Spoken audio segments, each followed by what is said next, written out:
How bizarre is this? Have you ever seen something like this before? This material is rather strange. It's called ferrofluid, also known as magnetic liquid. Not many liquids do this, and this is because this liquid has got tiny nanoparticles, magnetite, in it. This is Materials Lab, and today we will discuss ferrofluids. Ferrofluid is a liquid that becomes highly magnetized in the presence of a magnetic field. This spiky-looking shape is caused by the need to find the most stable shape in order to minimize the total energy of the system, an effect known as normal field instability. The fluid is more easily magnetized than the surrounding air, so it is drawn out along the magnetic field lines, resulting in the formation of peaks and troughs. However, the extension of the ferrofluid is resisted by gravity and surface tension. Ferrofluid was created by Steve Papel of NASA in 1963 for use as rocket fuel. The ferrofluid was mixed with liquid fuel and drawn towards the ignition systems with an external magnetic field.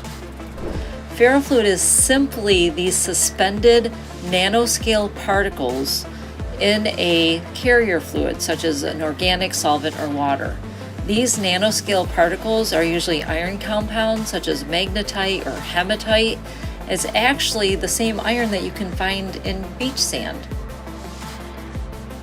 Ferrofluids have now found use in many applications, from small electronic devices to spacecrafts to cancer treatments to art.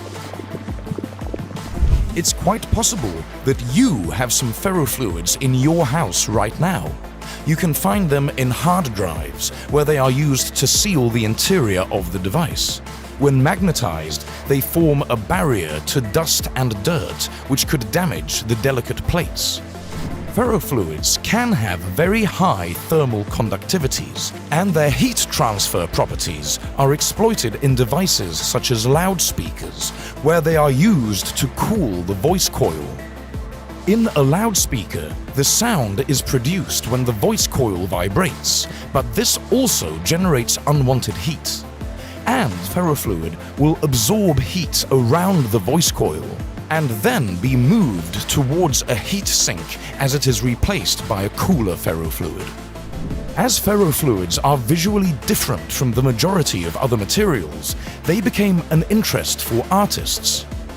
Nikola Illich came across an online video of moving ferrofluid sculptures by Japanese artist Sahiko Kodama, with black liquid rising into swirling bristles that joined into quivering spikes.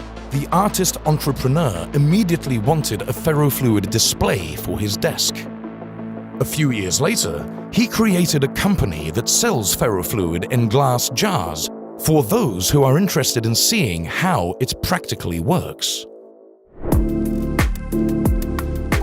There are many scientists developing new ideas and uses for ferrofluids that will exist before the end of our lifetime.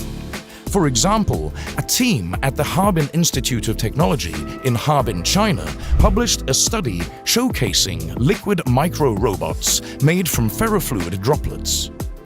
Their droplet robotics are oil-based because they envisage applications in the watery fluids of the body with which the droplets do not mix. It's clear that there are many possibilities for ferrofluids, and it's only a matter of time before they are discovered.